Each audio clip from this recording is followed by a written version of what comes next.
మీ ఇంట్లో మొదటి కోటీశ్వరుడు మీరే అవ్వాలనుకుంటున్నారా? ఈ ఫైనాన్షియల్ వెబినార్ లో ఇప్పుడే జాయిన్ అవ్వండి. Hi viewers, India's largest digital media network Suman టీవీకి స్వాగతం. ప్రస్తుతం మనతో ఉన్నారు చార్టెడ్ వెల్త్ మేనేజర్ రమా రాజేష్ గారు. ఇవాళ రమా రాజేష్ గారిని అడిగి మనం హెల్త్ పాలసీ గురించి మాట్లాడదాం. నమస్తే రమా. నమస్తే. రమా, మనం హెల్త్ ఇన్సూరెన్స్ గురించి మాట్లాడుకుంటూ ఉంటే సో క్లెయిమ్ అవుతుంది అని చెప్పి చాలా ధైర్యంగా ఉంటాం. ట్రీట్మెంట్కి వెళ్తాము, టెన్షన్ ఉండదు. ఎప్పుడైతే వెయిట్ చేస్తాం అది అవ్వకపోతే రిజెక్ట్ అయితే చాలా బాధేస్తుంది. అసలు ఎందుకు రిజెక్ట్ అవుతాయి? ఏ రీజన్స్తో రిజెక్ట్ చేస్తారు? లాస్ట్ ఇయర్ అచ్చంగా 11% క్లెయిమ్స్ రిజెక్ట్ అయ్యాయి. లాస్ట్ 3 yearsలో తీసుకుంటే హెల్త్ ఇన్సూరెన్స్లోని 50% రిజెక్షన్స్ అయ్యాయి లాస్ట్ 3 years కంబైన్డ్గా. సో ఇన్ని రిజెక్షన్స్ అవ్వడానికి అంటే ఇన్సూరెన్స్ కంపెనీ తప్ప అంటే కాదు, అందులో 90% తప్పు చేసేది మనమే, క్లయింట్సే తప్పు చేస్తారు. ఆ 10% ఇన్సూరెన్సెస్ వల్ల జరుగుతాయి. బట్ స్టిల్ మనం ఏమనుకుంటాం, కంపెనీ రిజెక్ట్ చేసేస్తుంది మన క్లెయిమ్స్, కంపెనీది తప్పు అన్నట్టుగా అనుకుంటాం. అందుకని ఇన్సూరెన్స్ పాలసీలో తీసుకోం. బట్ అట్లీస్ట్ ఇన్సూరెన్స్ పాలసీ ఉంటే నీకు 10 క్లెయిమ్లు 5 క్లెయిమ్లకు వచ్చినా కూడా you are still saving lot of money కదా, మనం పే చేసిన ప్రీమియంతో పోల్చుకుంటే. బట్ ఆ మిగిలిన 5 క్లెయిమ్స్ కూడా మనం అంటే రిజెక్ట్ అవ్వకుండా కాపాడుకోవాలంటే కొన్ని మినిమం అంటే మెయిన్ రీజన్స్ ఏంటి, అసలు ఈ క్లెయిమ్స్ రిజెక్ట్ అవడానికి మెయిన్ రీజన్స్ ఏంటి, వాటిని అలాంటి తప్పులు చేయకుండా మనం ఏం చేసుకుంటే మనం సేఫ్ అవుతాం, ఇది తెలుసుకుంటే 90% క్లెయిమ్స్ మనం రిజెక్ట్ కాకుండా కాపాడుకోవచ్చు. అంటే మన కంట్రోల్లో ఉన్నవన్నీ కూడా మనం చేసుకోవచ్చు, మన కంట్రోల్లో లేని దానికి మనం ఫైట్ చేయొచ్చు. జెన్యున్ గా మనం రైట్ అయినప్పుడు మనము IRDA కంప్లైంట్ చేసుకోవచ్చు, క్లెయిమ్ చేసుకోవచ్చు, ప్రాబ్లం ఉండదు. ఎట్లాగైనా మనం అమౌంట్ ని తెచ్చుకోగలం మనం జెన్యున్ గా ఉంటే. సో కానీ మన ప్రాబ్లమ్స్ ఎక్కడ వస్తే మన దగ్గరే ప్రాబ్లమ్స్ వస్తున్నాయి. 90% ప్రాబ్లమ్స్ మన దగ్గరే. సో అందులో ఫస్ట్ అండ్ మోస్ట్ రీజన్ ఎక్కువ క్లెయిమ్స్ రిజెక్ట్ అవ్వడానికి లాస్ట్ 3 years డేటాలో చూసుకుంటే first and most reason incorrect data అంటే ఏంటి అంటే, మనం ఇచ్చే ఏజ్ కానీ లేకపోతే మన నేమ్ కానీ ఆర్ మన జెండర్ కానీ, ఇక్కడ మల్టిపుల్ రీజన్స్ ఉంటాయి. అంటే ఇప్పుడు ఏం జరుగుతుంది, నా నేమ్ నేను డిస్క్లోజ్ చేసినప్పుడు, నేను పాలసీలోని పెట్టుకునేటప్పుడు టైపో ఎర్రర్ ఉంటుంది. సో ఆ టైపో ఎర్రర్ వల్ల మనకి పాలసీలో ఒక నేమ్ ఉంటుంది, మనది ఒక నేమ్ ఉంటుంది. సో ఇది వీళ్ళ పాలసీ కాదు అని రిజెక్ట్ చేసే ఛాన్సెస్ ఉంటాయి. బట్ టైపో ఎర్రర్ మనం ఎప్పుడైనా ప్రూవ్ చేసుకోవచ్చు. ఇది చిన్న ఎర్రర్ అని చెప్పి ప్రూవ్ చేసుకుని అది ఈజీగా క్లెయిమ్ చేసుకోవచ్చు. ప్రాబ్లం ఎక్కడ వస్తుందంటే ఏజ్తో వస్తుంది. చాలా మంది ఆధార్ కార్డులో ఒక ఏజ్ ఉంటుంది, వాళ్ళ ఒరిజినల్ ఏజ్ ఇంకొకటి ఉంటుంది, అండ్ పాలసీలో పెట్టుకునే ఏజ్ ఇంకొకటి ఉంటుంది. ఇక్కడ చాలా పెద్ద ప్రాబ్లం వస్తుంది. ఏమవుతుందంటే మనం ఏజ్ కరెక్ట్గా డిస్క్లోజ్ చేయము. అంటే నా దగ్గరకు వచ్చిన క్లయింట్స్లోనే నేను చాలా చూశాను, వాళ్ళ ఒరిజినల్ ఏజ్కి ఆధార్ కార్డ్ ఏజ్కి ఒక 8-7 years డిఫరెన్స్ ఉంది. ఏమనంటే వాళ్ళు రాంగ్ పెట్టేశారు మేడం, సో మేము చూసుకోలేదు అనేసి. సో ఇప్పుడు ఏం జరిగింది, వాళ్ళు అక్కడికి వెళ్ళి డాక్టర్ దగ్గరికి వెళ్ళినప్పుడు వీళ్ళు ఒరిజినల్ ఏజ్ చెప్తారు, ఆధార్ కార్డులో ఏం ఏజ్ ఉంది, ఓ 10 years తక్కువ ఉందో ఒక 10 years ఎక్కువ ఉంది. సో అప్పుడు ఏం జరుగుతుంది, డాక్టర్ ఏమో వీళ్ళు చెప్పిన ఏజ్ రాసుకుంటారు, ఆ పాలసీలోనేమో ఆధార్ కార్డు బేస్డ్ ఇస్తారు పాలసీ, ఆధార్ కార్డు కానీ పాన్ కార్డు కానీ బేస్డే పాలసీ వస్తుంది. సో అప్పుడు ఏం జరుగుతుంది, ఏజ్ డిఫరెన్స్ ఉందని రిజెక్ట్ చేస్తారు. సో మనం చాలా చిన్నవి అనుకొని నెగ్లెక్ట్ చేస్తాం, ఆధార్ కార్డులో చిన్న ఏజే కదా ఏమవుతుందిలే అని. బట్ దాని మీదే మీకు చాలా డిపెండ్ అయి ఉంటాయి, మీ ఇన్సూరెన్స్లు డిపెండ్ అయి ఉంటాయి, మీ ఇన్వెస్ట్మెంట్ డిపెండ్ అయి ఉంటాయి. ఎక్కడైనా తేడా వచ్చినప్పుడు అక్కడ మీకు ఇబ్బంది అవుతుంది. ఎస్పెషల్లీ ఇన్సూరెన్స్ దగ్గర చాలా ఇబ్బంది అవుతుంది. సో ఆ ఏజ్ రిలేటెడ్గా మీకు ఆధార్ కార్డులో ఎక్కడైనా ప్రాబ్లమ్స్ ఉంటే వెంటనే రెక్టిఫై చేయించుకొని కరెక్ట్ ఏజ్తోనే పాలసీలు తీసుకోండి. సో అలా తీసుకోకపోతే ఫ్యూచర్లోని దానివల్ల రిజెక్ట్ అయ్యే ఛాన్సెస్ చాలా ఉంటాయి. సో అందుకే ఒకవేళ ఆల్రెడీ పాలసీ తీసేసుకున్నాము, మా ఆధార్ కార్డులో దీంట్లో తేడా ఉంది, ఏం చేయాలి అంటే ముందు కంపెనీకి కాల్ చేయండి. ఇంతవరకు క్లెయిమ్ రాలేదు కాబట్టి పర్వాలేదు, ముందు కంపెనీకి కాల్ చేసి మీ డేట్ ఆఫ్ బర్త్ ఆ కంపెనీలో ఏ ఉందో తెలుసుకోండి. అది తెలుసుకొని ఒకవేళ రాంగ్ డేట్ ఆఫ్ బర్త్ ఉంటే ఎలా మార్చుకోవచ్చు, ఏం ప్రూఫ్స్ కావాలి అని కనుక్కొని ఆ ప్రూఫ్స్ సబ్మిట్ చేసుకోండి. లేకపోతే ఫ్యూచర్లో అయినా రిజెక్ట్ అయ్యే ఛాన్సెస్ ఉంటాయి. సో ఇది చాలా ఇగ్నోర్ చేస్తారు అందరూ, బట్ ఇది చాలా చాలా ఇంపార్టెంట్ పాయింట్. మనకు అవసరమైనప్పుడు మన మిస్టేక్ వల్లే మనకి రావట్లేదు పాలసీ. సో దీనివల్ల majority of the policies reject అయిపోయి. అండ్ సెకండ్ థింగ్ వచ్చేటప్పటికి వెయిటింగ్ పీరియడ్ తెలుసుకోలేకపోవడం వల్ల. ఒక వీడియో మనం ఫుల్గా వెయిటింగ్ పీరియడ్ గురించి చేసుకున్నాము. అంటే వీళ్ళు ఏమనుకుంటారు, నాకు హెల్త్ ప్రాబ్లం వచ్చింది, సో నేను పాలసీ తీసుకుంటాను, డిస్క్లోజ్ చేయరు. పాలసీ తీసుకున్న విదిన్ 5-6 days వెళ్ళి అడ్మిట్ అయితే వాళ్ళు రిజెక్ట్ చేస్తారు ఈజీగా. ఎందుకంటే ఖచ్చితంగా మీకు 30 days వెయిటింగ్ పీరియడ్ ఉంటుంది. 30 days లోపు ఏం వచ్చినా కూడా వాళ్ళు కవరేజ్ ఇవ్వరు, ఎక్సెప్ట్ యాక్సిడెంట్ తప్పితే. సో ఆ పాయింట్ తెలుసుకోకుండా వెళ్ళి ఆ వెయిటింగ్ పీరియడ్ తెలుసుకోకుండా వెళ్తారు, or pre existing diseases waiting period తెలుసుకోకుండా వెళ్తారు. దానివల్ల కూడా పాలసీ రిజెక్ట్ అవుతుంది. ప్రీ ఎగ్జిస్టింగ్ డిసీజే 2-3 years వరకు మనకి కవరేజ్ ఉండదు, కానీ మనం అక్కడికి వెళ్ళిన తర్వాత సబ్మిట్ చేసిన తర్వాత వాళ్ళు రిజెక్ట్ చేస్తారు, ఇంకా 3 ఏళ్ళు అవ్వలేదు, ఇంకా 2 ఏళ్ళు అవ్వలేదు అని చెప్పేసి. సో ప్రీ ఎగ్జిస్టింగ్ డిసీజెస్ ఉంటే ఆ రైడర్ యాడ్ చేసుకుంటేనే బెటర్. మనకి గుర్తుండదు ఎన్ని సంవత్సరాల క్రితం ఇది జరిగింది అండ్ నేను ఎన్ని సంవత్సరాల నుంచి పాలసీ తీసుకున్నాను, ఒక 3 ఏళ్ళు 2 ఏళ్ళ తర్వాత గుర్తుండదు. సో అప్పుడు రిజెక్ట్ అయితే ఇబ్బంది పడతాం కదా. సో ప్రీ ఎగ్జిస్టింగ్ ఉంటే కంపల్సరీగా వెయిటింగ్ పీరియడ్ తక్కువ ఉన్న పాలసీనే తీసుకోండి, ఎక్కువ ఉన్నది తీసుకుంటే ఫ్యూచర్లో రిజెక్ట్ అయితే సఫర్ అవుతాం మనమే, కట్టిన అమౌంట్ వెళ్ళిపోయినట్టే.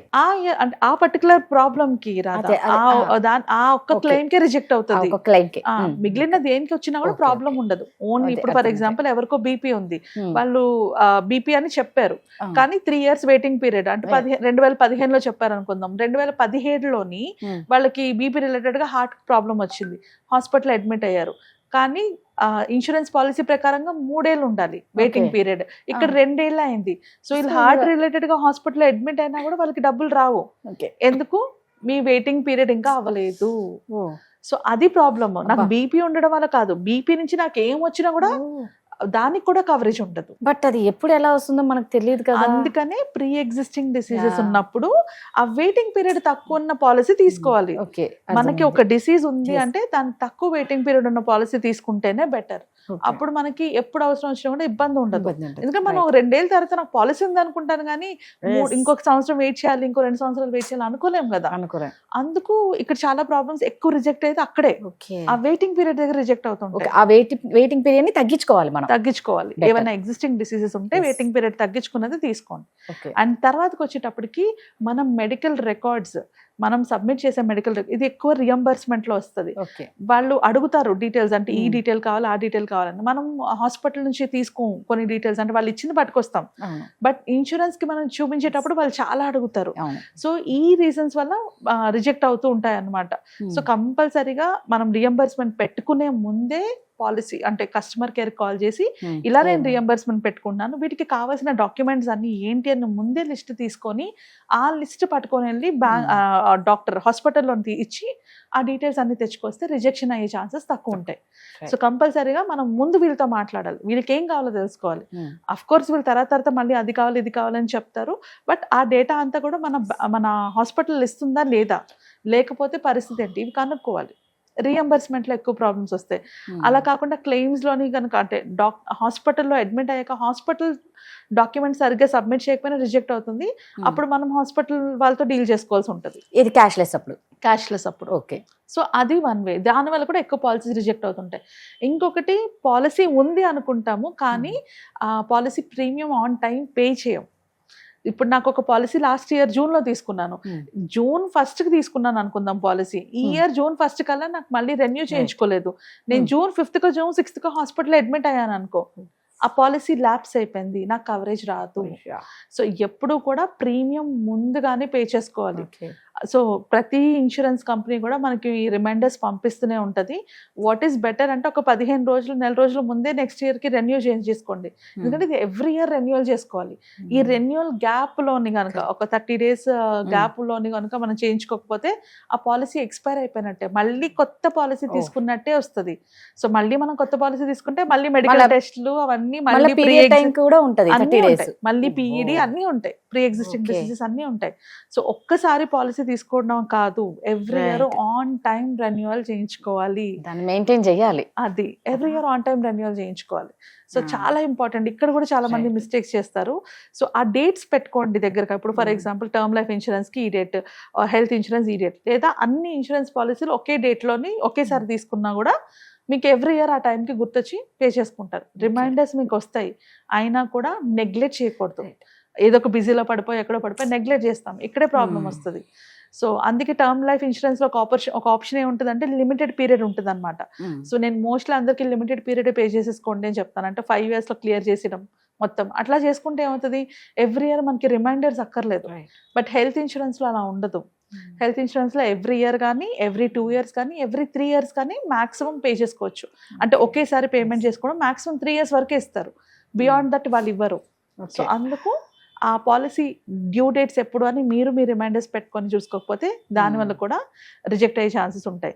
నెక్స్ట్ సమ్ ఇన్షూర్డ్ మొత్తం అయిపోయినా కూడా రిజెక్ట్ అయిపోతాయి.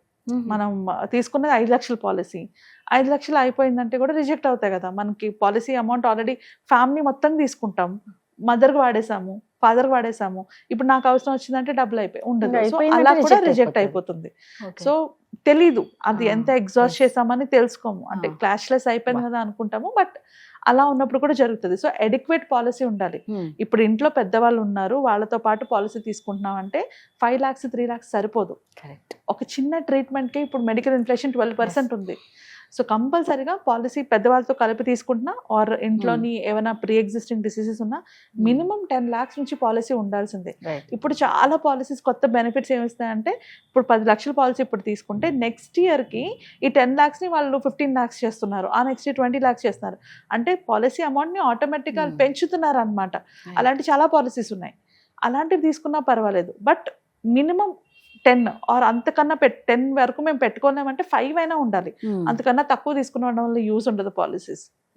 సో మినిమం 10 lakhs అయినా ఇన్సూరెన్స్ ఉండాలి. 10 lakhs కరెక్ట్. సో అవి కాకుండా ఏమైనా ఎగ్జిస్టింగ్ డిసీజెస్ గురించి చెప్పకపోతే, ముందే అనుకున్నాం కదా, ప్రీ ఎగ్జిస్టింగ్ డిసీజెస్ చెప్పకపోతే అదొక్కటే కాదు, దానివల్ల వచ్చిన ఏ ప్రాబ్లంకైనా కూడా మనకి కవరేజ్ ఇవ్వరు. బీపీ ఒకటే నేను చెప్పలేదు అనుకుంటాను, కానీ బీపీ తర్వాత మనకి హార్ట్కి ఏమైనా ప్రాబ్లం వచ్చినా, ఇంకెక్కడైనా ఏమైనా ప్రాబ్లం వచ్చినా కూడా బీపీ వల్ల వచ్చింది కాబట్టి ఇవ్వరు. సేమ్ డయాబెటిక్ అని చెప్పము, డయాబెటిక్ చెప్పకపోతే దానివల్ల ఇంకా ఏం కాన్సిక్వెన్సెస్ వచ్చినా కూడా దానికి ఇవ్వము. వాళ్ళకి ఎలా, మొన్న ఒక క్లయింట్ ఎవరు అడిగారు నాకు, వాళ్ళకి ఎలా తెలుస్తుంది మేడం నాకు ఆల్రెడీ ఉన్నది అని. సో ఎలా తెలుస్తుంది అంటే, మనం డాక్టర్ దగ్గరికి వెళ్ళినప్పుడు అన్ని క్లియర్గా ఎక్స్ప్లెయిన్ చేస్తాం. డాక్టర్ ఈ సమ్మరీ తీసుకుని వెళ్ళి వాళ్ళకి సబ్మిట్ చేస్తారు, ఆ సమ్మరీ వాళ్ళకి అన్ని తెలిసిపోతాయి. మనం ఏమైనా ఆర్ మనకి చేసే మెడికల్ టెస్ట్లో తెలిసిపోతుంది. సో మనం వాళ్ళ దగ్గర ఏమీ దాయలేము, 100% తెలిసిపోతుంది. సో బెటర్ మనం ముందే చెప్పేస్తే పాలసీ వస్తే వచ్చింది, లేదంటే లేదు, బట్ డిస్క్లోజ్ అయితే చేయాలి. సో ఇలాంటి జాగ్రత్తలు కనుక తీసుకుంటే పాలసీ రిజెక్ట్ అయ్యే ఛాన్సెస్ 90% ఉండవు మనకి. సో 90% ఈ రీజన్స్కే అవుతున్నాయి. సో ఇవి డిస్క్లోజ్ చేసుకుంటూ పాలసీ తీసుకుంటే ఫ్యూచర్లోని ఎప్పుడు అవసరం వచ్చినా కూడా మనకి హెల్ప్ఫుల్లే. And at the same time ఆ పాలసీ తీసుకున్నందుకు ఉపయోగం ఉంటుంది. లేకపోతే పాలసీ పేరుకే పాలసీ డబ్బులు కట్టుకుంటున్నాం, మళ్ళీ మనమే సఫర్ అవుతున్నాం. మీరు అన్నట్లు స్టార్టింగ్ లోని పాలసీ లేకపోతే అప్పో సొప్పో అని ముందే ప్రిపేర్ అవుతాం. చేతిలో పాలసీ ఇది రిజెక్ట్ అయితే అప్పుడు టెన్షన్ మామూలుగా ఉండదు కదా, ఆ స్పాట్ లో ఎక్కడి నుంచి అరేంజ్ చేసుకుంటాం డబ్బులు. సో అందుకనే ఈ జాగ్రత్తలు అన్ని పాటిస్తే ప్రాబ్లం ఉండదు. సూపర్. ఏంటంటే డాక్టర్ దగ్గర మనం అన్ని ఎంత నిజాలు చెప్తామో, ఈ వీళ్ళ దగ్గర కూడా అన్ని నిజాలు చెప్తే మనవి రిజెక్ట్ అవ్వవండి. ఇది చాలా ఇంపార్టెంట్. Thank you.